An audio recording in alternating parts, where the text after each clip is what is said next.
Hello dear student, मजामां છો બધા? કેમેસ્ટ્રીનો આજનો આપણો લેક્ચર આલ્ડીહાઇડ કીટોન કાર્બોક્સિલિક એસિડમાં આગળ વધે. છેલ્લે તમને હોમવર્કમાં લખાણ સંબંધિત પ્રશ્નો આપેલો હતો 12.7. માનું છું તમે સમીકરણ લખી નાખ્યા હશે. ન આવડતા હોય તો એ મુજબ મને કહેજો, કરાવીશ. તો પછીનો ટોપિક આપણે આવે છે ટેક્સ્ટબુકમાં. પહેલા ટેક્સ્ટબુકનો જ અભ્યાસ કરી લેશું આખા ચેપ્ટરનો, પછી એક્સ્ટ્રા રિએક્શન કરાવીશ. ભૌતિક ગુણધર્મ.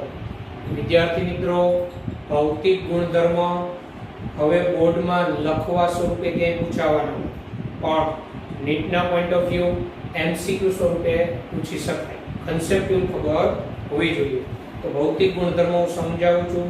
તમારી પાસે ટેક્સ્ટબુક હોય તો ખુલ્લી રાખવી અને એમાં જોતું જવું.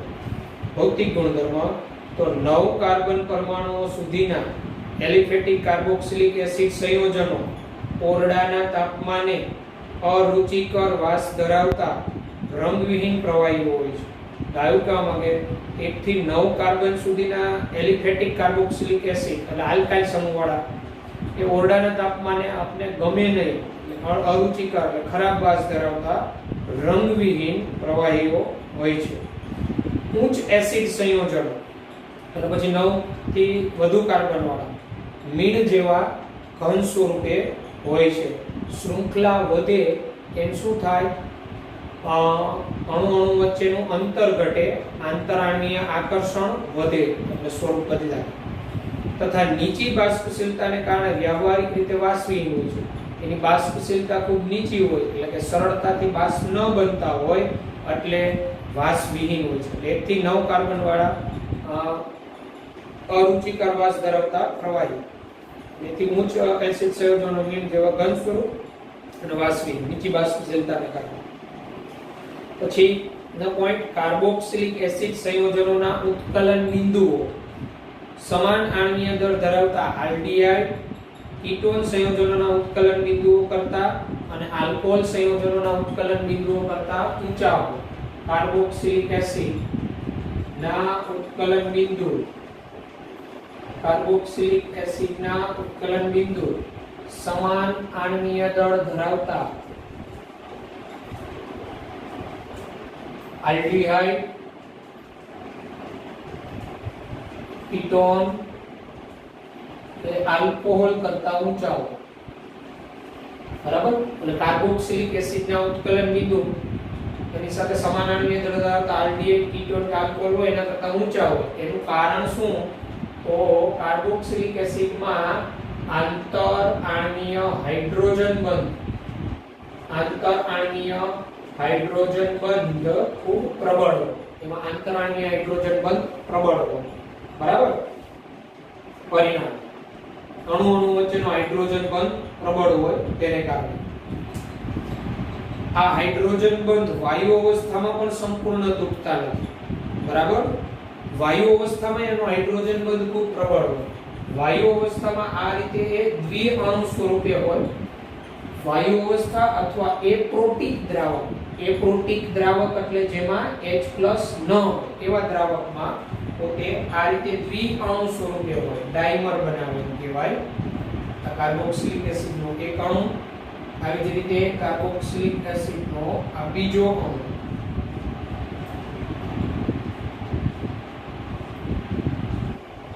RCOOH આ દ્વિઅણુ, આ દ્વિઅણુ સ્વરૂપે વાયુ અવસ્થા.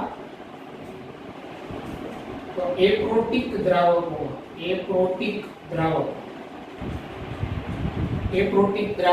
એટલે જે દ્રાવક H+ મુક્ત કરતું ન હોય એટલે આનો હાઇડ્રોજન બંધ એટલો પ્રબળ હોય કે વાયુ અવસ્થામાં પણ સંપૂર્ણ તૂટતો નથી. પ્રવાહી અવસ્થામાં તો આની લાંબી શૃંખલા બનતી હોય. વાયુ અવસ્થામાં દ્વિઅણુ સ્વરૂપ હાઇડ્રોજન બંધ રહેલો એટલે આલ્ડીહાઇડ કીટોન આલ્કોહોલ બરાબર કરતા આ સમાન આણ્વીય દળ ધરાવતા કાર્બોક્સિલિક એસિડના ઉત્કલન બિંદુ ઊંચા આવવાનું કારણ એમાં પ્રબળ આંતરાણ્વીય હાઇડ્રોજન બંધ હોય અણુ વચ્ચે. ઓકે, વાસ્તવમાં મોટા ભાગના કાર્બોક્સિલિક એસિડ સંયોજનો વાયુ અવસ્થામાં અથવા એપ્રોટિક દ્રાવકોમાં દ્વિઅણુ સ્વરૂપે અસ્તિત્વ ધરાવે છે. આ રીતે દ્વિઅણુ સ્વરૂપે વાયુ અવસ્થા અને એપ્રોટિક દ્રાવકમાં અંડરલાઈન કરવાની. વાયુ અવસ્થા એપ્રોટિક દ્રાવકમાં કાર્બોક્સિલિક એસિડ નાનું કેવા સ્વરૂપે હોય તો ડાયમર સ્વરૂપે હોય, દ્વિઅણુ સ્વરૂપે. ઓકે. પછી 4 કાર્બન પરમાણુઓ સુધીના એલિફેટિક કાર્બોક્સિલિક એસિડ સંયોજનો, 4 કાર્બન પરમાણુ સુધીના એલિફેટિક કાર્બોક્સિલિક એસિડ સંયોજનો પાણી સાથે હાઇડ્રોજન બંધ બનાવતા હોવાથી પાણી સાથે મિશ્રિત થાય. Methanoic acid, ethanoic acid, propanoic acid, બ્યુટેનોઇક acid પાણીના અણુ સાથે હાઇડ્રોજન બંધ બનાવે, પરિણામે પાણીમાં સાથે મિશ્રિત થાય. અને કાર્બન પરમાણુની જેમ સંખ્યા વધે અને કાર્બનની શૃંખલા જેમ મોટી થાય એમ પાણીમાં દ્રાવ્યતા ઘટતી જાય. કારણ કે પેલો હાઇડ્રોકાર્બન ભાગ હોય ને આલ્કાલી સમૂહ, એ અધ્રુવ્ય ભાગ મોટો થતો જાય અને અધ્રુવ્ય ભાગ હોય ને એ પાણી પ્રત્યે આકર્ષિત ન હોય, એને હાઇડ્રોફોબિક ભાગ કહેવાય, જળ વિરાગી ભાગ કહેવાય. પરિણામે દ્રાવ્યતા ઘટે. ઉચ્ચ કાર્બોક્સિલિક એસિડ સંયોજનોમાં હાઇડ્રોકાર્બન ભાગની જળ વિરાગી પારસ્પરિક ક્રિયામાં થતા વધારાને કારણે તેઓ વ્યાપક રીતે પાણીમાં અદ્રાવ્ય હોય છે. ઉચ્ચ કાર્બોક્સિલિક એસિડ એટલે લાંબી શૃંખલા ધરાવતા, કાર્બનની લાંબી શૃંખલા ધરાવતા હોય તો અધ્રુવ્ય ભાગ વધી જાય પરિણામે. પછી સાદામાં સાદો એરોમેટિક કાર્બોક્સિલિક એસિડ જેવો કે બેન્ઝોઇક એસિડ, બેન્ઝીન પર સીડવલ હોય, ઠંડા પાણીમાં લગભગ અદ્રાવ્ય હોય.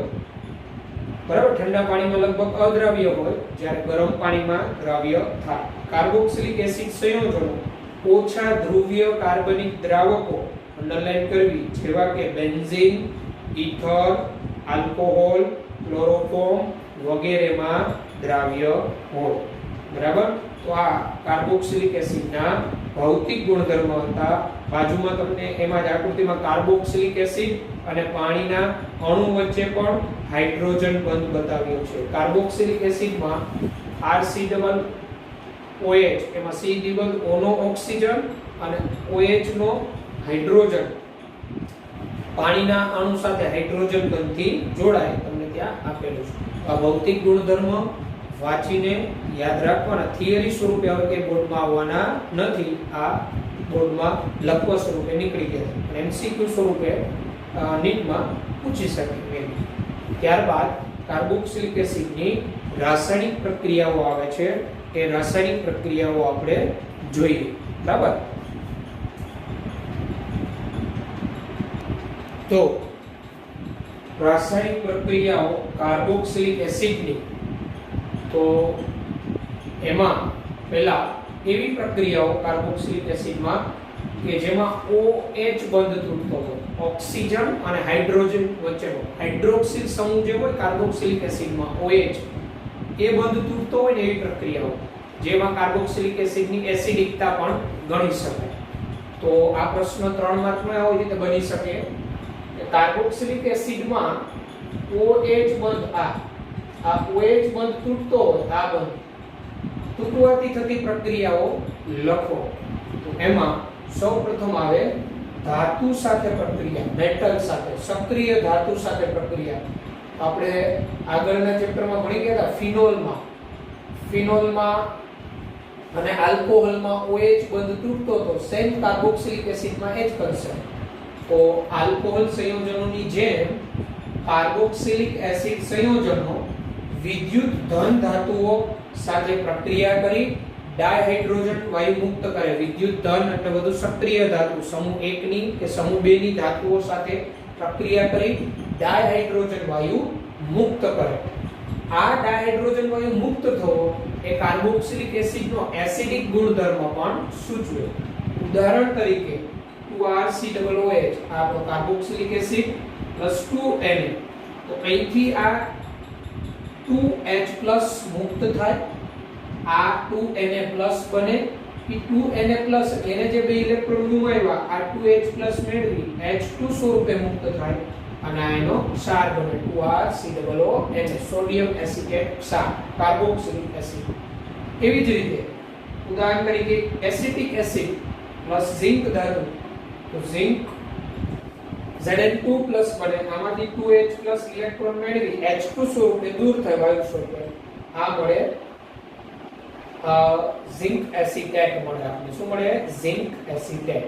આવી રીતે કાર્બોક્સિલિક એસિડ સક્રિય ધાતુ જેવી કે સોડિયમ કે પોટેશિયમ બરાબર વગેરે સાથે કે મેગ્નેશિયમ સાથે પ્રક્રિયા કરી ડાયહાઇડ્રોજન વાયુ મુક્ત કરે, એમાંનો OH બંધ તૂટે, ક્ષાર આપે અને ડાયહાઇડ્રોજન વાયુ મુક્ત થાય. આ કાર્બોક્સિલિક એસિડનો એસિડિક ગુણધર્મ સૂચવે. ઓકે. પછી બીજી બેઝ સાથે પ્રક્રિયા, બેઝ અથવા આલ્કલી સાથે પ્રક્રિયા. તો આપણે ફિનોલ ના ટોપિકમાં ભણી ગયા હતા. ફિનોલ છે એ પ્રબળ બેઝ સાથે NaOH સાથે પ્રક્રિયા આપતો હતો. તો એવી જ રીતે કાર્બોક્સિલિક એસિડ સેમ ફિનોલની જેમ આ બેઝ સાથે પ્રક્રિયા કરી ક્ષાર અને પાણી આપે. જેમ કે RCOOH સોડિયમ હાઇડ્રોક્સાઇડ NaOH, તો આમાંથી RCOONA H2O acid base reaction થાય. ઉદાહરણ તરીકે acetic acid CH3COOH, ammonium hydroxide હોય બરાબર નિર્બળ બેઝ, તો પણ કાર્બોક્સિલિક એસિડ પ્રક્રિયા કરી એમોનિયમ એસિટેટ H2O બનાવે. આ રીતે ફિનોલની જેમ કાર્બોક્સિલિક એસિડ પણ બેઝ સાથે પ્રક્રિયા કરી ક્ષાર અને પાણી આપે. હજી ત્રીજી પ્રક્રિયા છે એ સોડિયમ કાર્બોનેટ બાયકાર્બોનેટ સાથેની પ્રક્રિયા. એ પ્રક્રિયા આપણે જોઈએ. તો પછીની ત્રીજી પ્રક્રિયા કે જેમાં કાર્બોક્સિલિક એસિડનો OH બંધ તૂટતો, સોડિયમ કાર્બોનેટ એટલે Na2CO3 અને સોડિયમ બાયકાર્બોનેટ NaHCO3 સાથેની પ્રક્રિયા. તો આ એવી પ્રક્રિયાઓ કે જે ફિનોલ નથી આપતો. ફિનોલ છે એ સોડિયમ કાર્બોનેટ સોડિયમ બાયકાર્બોનેટ જેવા નિર્બળ બેઝ સાથે પ્રક્રિયા નથી આપતો. એનું કારણ ફિનોલ પોતે નિર્બળ એસિડ છે, એટલો બધો પ્રબળ નથી. આ નિર્બળ બેઝ સાથે પ્રક્રિયા કરી ફિનોલ CO2 વાયુ મુક્ત નથી કરતો. એટલે અહીંયા લખેલું ફિનોલ સંયોજનોથી જુદી રીતે કાર્બોક્સિલિક એસિડ નિર્બળ બેઝ જેવા કે Na2CO3 સોડિયમ કાર્બોનેટ અને NaHCO3 સોડિયમ બાયકાર્બોનેટ સાથે પ્રક્રિયા કરી CO2 વાયુ મુક્ત કરે. એટલે કાર્બોક્સિલિક એસિડ સોડિયમ કાર્બોનેટ કે સોડિયમ બાયકાર્બોનેટ સાથે પ્રક્રિયા કરી CO2 વાયુ મુક્ત કરે છે. જેમ કે કાર્બોક્સિલિક એસિડ પ્લસ Na2CO3, આમાંથી બને RCOONA CO2 H2O. આ પ્રક્રિયા ડીકાર્બોક્સિલેશન પ્રક્રિયા તરીકે પણ ઓળખાય, કારણ કે આમાંથી CO2 વાયુ મુક્ત થાય છે. તે જ રીતે સોડિયમ બાયકાર્બોનેટ સાથેની પ્રક્રિયા કાર્બોક્સિલિક એસિડની સેમ કાર્બોક્સિલિક એસિડનો સોડિયમ ક્ષાર RCOONA CO2 H2O. અહીંયા આ જે છે આમાંથી એક પ્રશ્ન MCQ સ્વરૂપે પૂછવો તો પૂછી શકાય કે કાર્બોક્સિલિક એસિડની સોડિયમ બાયકાર્બોનેટ સાથેની પ્રક્રિયામાં CO2 વાયુ શેમાંથી મુક્ત થાય? સોડિયમ બાયકાર્બોનેટમાંથી કે કાર્બોક્સિલિક એસિડમાંથી? તો ત્યાં તમને ખબર હોવી જોઈએ. એ આપણે આમાં ક્રિયાવિધિ દ્વારા સમજીએ. આમાંથી CO2 મુક્ત થતો. બીજું, આ પ્રક્રિયા પ્રાયોગિક રીતે પણ ખૂબ ઉપયોગી. પ્રયોગશાળાની અંદર ફિનોલિક ગ્રુપ છે કે કાર્બોક્સિલિક સમૂહ છે એ અલગ ઓળખવા માટેની આ કસોટી. પ્રયોગશાળામાં કાર્બનિક સંયોજનોમાં કાર્બોક્સિલિક સમૂહ COOH સમૂહને પારખવા માટેની આ કસોટી છે. ફંક્શનલ ગ્રુપ ટેસ્ટ તરીકે તમને કોઈ કાર્બનિક સંયોજન આપેલું હોય અને એમાં કાર્બોક્સિલિક એસિડ હાજર છે કે નહીં ચેક કરવું હોય તો તમે એમાં સોડિયમ બાયકાર્બોનેટ કે સોડિયમ કાર્બોનેટ ઉમેરો તો તમને કસનળીની અંદર પછી આમ ઉભરા જેવા આવે. તો એ ઉભરા CO2 વાયુ ના હોય. એના ઉપરથી કહી શકો કે આપેલ કાર્બનિક સંયોજનોમાં COOH સમૂહ હાજર હોઈ શકે. બરાબર? એટલે પ્રયોગશાળામાં કાર્બોક્સિલિક સમૂહને ઓળખવા માટેની કસોટી. હવે અહીંયા આપણે સમજવું છે કે આ સોડિયમ બાયકાર્બોનેટ અને કાર્બોક્સિલિક એસિડ વચ્ચેની પ્રક્રિયામાં અહીંયા CO2 વાયુ મુક્ત થયો તો એ CO2 વાયુ બાયકાર્બોનેટમાંથી થયો કે કાર્બોક્સિલિક એસિડમાંથી થયો એ આપણે સમજીએ. તો આ બાયકાર્બોનેટ એટલે HCO3 માઈનસ હોય એટલે HCO3 માઈનસ એટલે આ રીતે કાર્બન સાથે OH C દ્વિબંધ O અને O માઈનસ હોય. હવે આ જે O માઈનસ નું લોન પેર એ તો વિસ્થાનીકૃત હોય એટલે અહીંથી આ યુગ્મ AH+ ન મેળવે. આ OH નો આ ઓક્સિજન અહીંથી લોન પેર AH+ મેળવી લે. કાર્બોક્સિલિક એસિડ માંથી OH માંથી આ H+ મેળવે. હવે આ ઓક્સિજન આ લોન પેર આપી H+ મેળવે એટલે આ કેવું થાય OH2+ થઈ ગયું. OH2+ કારણ કે એને લોન પેર આપ્યું. તો અહીંયા વધુ વિદ્યુત ઋણ ઉપર પોઝિટિવ ચાર્જ આવ્યો તો આ સારો એવો લીવિંગ ગ્રુપ થાય. અહીંથી આ યુગ્મ લઈને દૂર થાય એટલે H2O. તો આ યુગ્મ છે અહીંયા આવે તો આ બને CO2. આમ આ NaHCO3 માંથી CO2 વાયુ મુક્ત થાય. એટલે આ પણ MCQ માં ધ્યાન રાખવાનું. કાર્બોક્સિલિક એસિડની સોડિયમ બાયકાર્બોનેટ સાથેની પ્રક્રિયામાં CO2 વાયુ કોણ મુક્ત કરે? Sodium bicarbonate. આ NaHCO3 સાથેની પ્રક્રિયાની આ ક્રિયાવિધિ છે. બોર્ડમાં કે ક્રિયાવિધિ લખવાની આવતી નથી, પણ તમારી માહિતી માટે છે. તો આજે આખો પ્રશ્ન થયો કાર્બોક્સિલિક એસિડમાં OH બંધ તૂટવાથી થતી પ્રક્રિયા સમજાવો. તો આ ત્રણ પ્રક્રિયાઓ 3 માર્કનો પ્રશ્ન બને. બીજી રીતે પૂછી શકે કાર્બોક્સિલિક એસિડમાં એસિડિક ગુણધર્મ, કાર્બોક્સિલિક એસિડનો એસિડિક ગુણધર્મ સાબિત કરતી અથવા સમજાવતી પ્રક્રિયાઓ સમજાવો તો પણ આ 3 પ્રક્રિયા આપવી. ઓકે. તો ત્યારબાદ આપણે કાર્બોક્સિલિક એસિડની એસિડિકતામાં એનો વિયોજન અચળાંક Ka, pKa કોને કહેવાય, pKa અને એસિડિક પ્રબળતાનો સંબંધ એની વાત, અને પછી કમ્પેરિઝન આવશે કાર્બોક્સિલિક એસિડ, આલ્કોહોલ અને ફિનોલમાં એસિડિકતા. તો આલ્કોહોલ ફિનોલ કરતા કાર્બોક્સિલિક એસિડની કેમ વધારે હોય એ કન્સેપ્ટ સમજીશું. અને પછી કાર્બોક્સિલિક એસિડની એસિડિક પ્રબળતા પર વિસ્થાપક સમૂહોની શું અસર હોય એ આપણે સમજીશું. ઓકે. તો ત્યારબાદ કાર્બોક્સિલિક એસિડના જલીય દ્રાવણમાં વિયોજન અચળાંક Ka નું સૂત્ર તારો, Ka નું સૂત્ર તથા Ka અને pKa પરથી મળતી માહિતી વિશે સમજાવો. આપણે કાર્બોક્સિલિક એસિડનું જલીય દ્રાવણ એનો Ka શું હોય એનો વિયોજન અચળાંક કહેવાય અને pKa અને એના પરથી શું માહિતી મળે એની વાત. તો કાર્બોક્સિલિક એસિડ સંયોજનો પાણીમાં વિયોજન પામે. કાર્બોક્સિલિક એસિડ સંયોજનોને પાણીમાં ઉમેરો તો વિયોજન પામી આ રીતે સંસ્પદન સ્થાયીકૃત કાર્બોક્સિલેટ આયન એટલે RCOO- અને હાઇડ્રોનિયમ આયન આપે H3O+. RCOOH H2O વિયોજન થવું એટલે છૂટું પડવું. એટલે આમાંથી RCOO- આ H2O H+ મેળવી H3O+.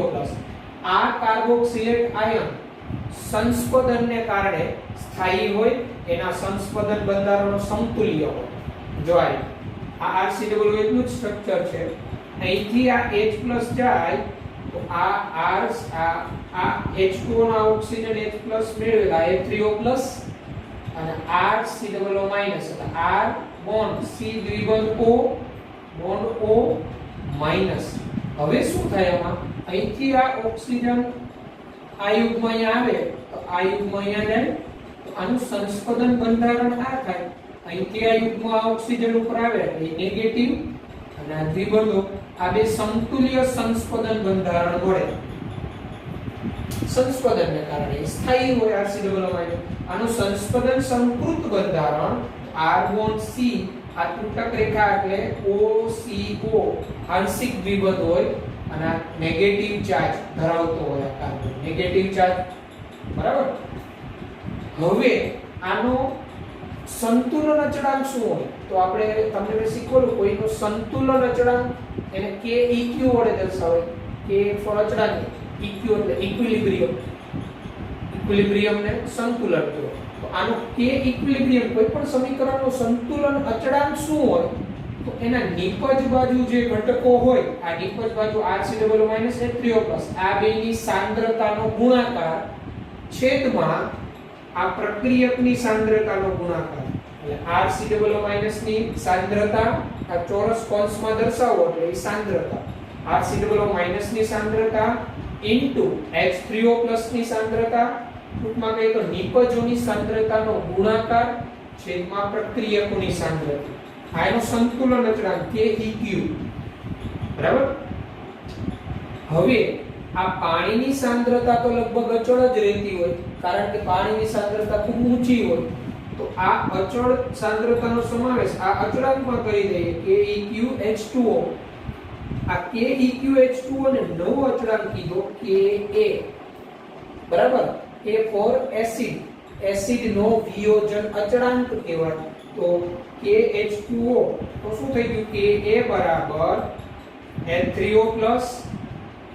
H3O+ ઇન્ટુ RCOO- ની સાંદ્રતા ડિવાઇડેડ બાય RCOOH ની સાંદ્રતા. આનો વિયોજન અચળાંક K નું સૂત્ર થયું. બરાબર. અને પ્રક્રિયા દરમિયાન RCOOH ની સાંદ્રતા લગભગ અચળ જેવી જ હોય મૂળભૂતની. એટલે Ka બરાબર H3O+ ની સાંદ્રતા ઇન્ટુ RCOO- ની સાંદ્રતા નું સૂત્ર થાય વિયોજન અચળાંક Km. હવે અહીંયા KEQ શું છે? તો KEQ જેને એસિડનો સંતુલન અચળાંક કહેવાય. Ka શું છે? જેને એસિડનો વિયોજન અચળાંક કહેવાય, ડિસોસિએશન કોન્સ્ટન્ટ. હવે આગળ અનુકૂળતા માટે એસિડની પ્રબળતાને Ka ના મૂલ્ય કરતા pKa સ્વરૂપે દર્શાવે છે. Ka ના મૂલ્ય છે ને ખૂબ જ નીચે આવતા હોય છે. તો આપણે pKa સ્વરૂપે દર્શાવીએ તો આપણે થોડું વેલ્યુ છે આપણે દર્શાવી શકાય. એટલે મોટા ભાગે એસિડની પ્રબળતા છે Ka કરતા pKa સ્વરૂપે દર્શાવી. pKa કઈ રીતે મેળવાય? તો pKa A negative logarithm of Ka. Ka નો ઋણ લઘુ ગુણક. બરાબર. એને pKa કહેવાય. તો pKa બરાબર -log Ka. હવે આ pKa પરથી એસિડની પ્રબળતા નક્કી થાય. તમને pKa ના મૂલ્ય આપેલા હોય તો કયો એસિડ પ્રબળ છે, કયા એસિડ કરતા એ નક્કી કરી શકો. જેનો pKa વધુ એની એસિડિક પ્રબળતા ઓછી. એટલે pKa અને એસિડિક પ્રબળતા વચ્ચે વ્યસ્ત સંબંધ. જેનો Ka વધુ એની એસિડિક પ્રબળતા વધુ. અહીંથી સમજી શકાય. આ Ka ક્યારે વધુ હોય? તો આ H3O+ વધુ હોય તો હોય ને. અને H3O+ વધુ હોય તો એસિડિક પ્રબળતા વધુ હોય. એટલે Ka વધે એમ એસિડિક પ્રબળતા વધે. હાઇડ્રોક્લોરિક એસિડ નો pKa HCl નો pKa -7 છે. એટલે એનો pKa કાર્બોક્સિલિક એસિડ કરતા તો ઘણો નીચો. અને હાઇડ્રોક્લોરિક એસિડ પ્રબળ એસિડમાં આવે. ટ્રાઇફ્લોરોએસિટિક એસિડ, ટ્રાઇફ્લોરોએસિટિક એસિડ એટલે CF3COOH નો pKa 0.23. બેન્ઝોઇક એસિડ નો pKa 4.19. એસિટિક એસિડ નો pKa 4.76. તો આમાં એસિટિક જે કાર્બોક્સિલિક એસિડ વાળા જેટલા એસિડ આવે ને COOH વાળા, એમાં ટ્રાઇફ્લોરોએસિટિક એસિડ ખૂબ જ સ્ટ્રોંગ એસિડ છે, પ્રબળ એસિડ છે. બરાબર. અને આ pKa ના મૂલ્ય પરથી આપણે આની એસિડિક પ્રબળતા નક્કી કરી શકીએ. ટ્રાઇફ્લોરોએસિટિક એસિડ બેન્ઝોઇક એસિડ કરતા strong acid, benzoic acid acetic acid કરતા સ્ટ્રોંગ એસિડ. આ જે કાર્બોક્સિલિક એસિડ છે એમાં અંદરોઅંદર આ એસિડિક પ્રબળતા, પણ ખનિજ એસિડ કરતા કાર્બોક્સિલિક એસિડની એસિડિક પ્રબળતા ખૂબ ઓછી હોય. ખનિજ એસિડ એટલે hydrochloric acid, sulphuric acid, H2SO4, આ તો બધા અતિશય સ્ટ્રોંગ એસિડ છે. આમ pKa ના મૂલ્યને આધારે કયો એસિડ અતિ નિર્બળ થાય, કયો મધ્યમ નિર્બળ, કયો મધ્યમ પ્રબળ, કયો અતિ પ્રબળ એસિડ કહેવાય એ આપણે અહીંયા pKa ના મૂલ્યને આધારે હું દર્શાવું છું. તો આ રીતે તમને અહીંયા Ka અને pKa ખબર હોવી જોઈએ. અને pKa ના મૂલ્ય આપ્યા હોય અને તમને એમ કે એસિડિક પ્રબળતાના યોગ્ય ક્રમમાં ગોઠવો, તો જેનો pKa નું મૂલ્ય વધુ એની એસિડિક પ્રબળતા ઓછી. Ka ના મૂલ્ય આપ્યા હોય અને એસિડિક પ્રબળતા કે, તો જેનું Ka નું મૂલ્ય વધુ એની એસિડિક પ્રબળતા વધુ. આ રીતે જવાબ. આ જે ટોપિક છે એ થિયરી સ્વરૂપે બોર્ડમાં પૂછવામાં કોઈ ઇમ્પોર્ટન્ટ નહીં, પણ આના MCQ એસિડિક પ્રબળતાના ક્રમ વાળા વેરી મોસ્ટ ઇમ્પોર્ટન્ટ. હું અહીંયા હવે pKa ની વેલ્યુને આધારે, રેન્જને આધારે કયો અતિ નિર્બળ એસિડ કહેવાય, કયો અનાદિ પ્રબળ એ દર્શાવું છું. એ પણ MCQ માટે ઇમ્પોર્ટન્ટ રહેશે. ઓકે, તો આ રેન્જ આપણે યાદ રાખીશું pKa ની. MCQ માટે ઇમ્પોર્ટન્ટ પૂછી શકાય. જે સંયોજનોના pKa <1 હોય, બરાબર, તો એવા પ્રબળ એસિડ સંયોજનો કહેવાય. pKa <1 પ્રબળ એસિડ સંયોજનો.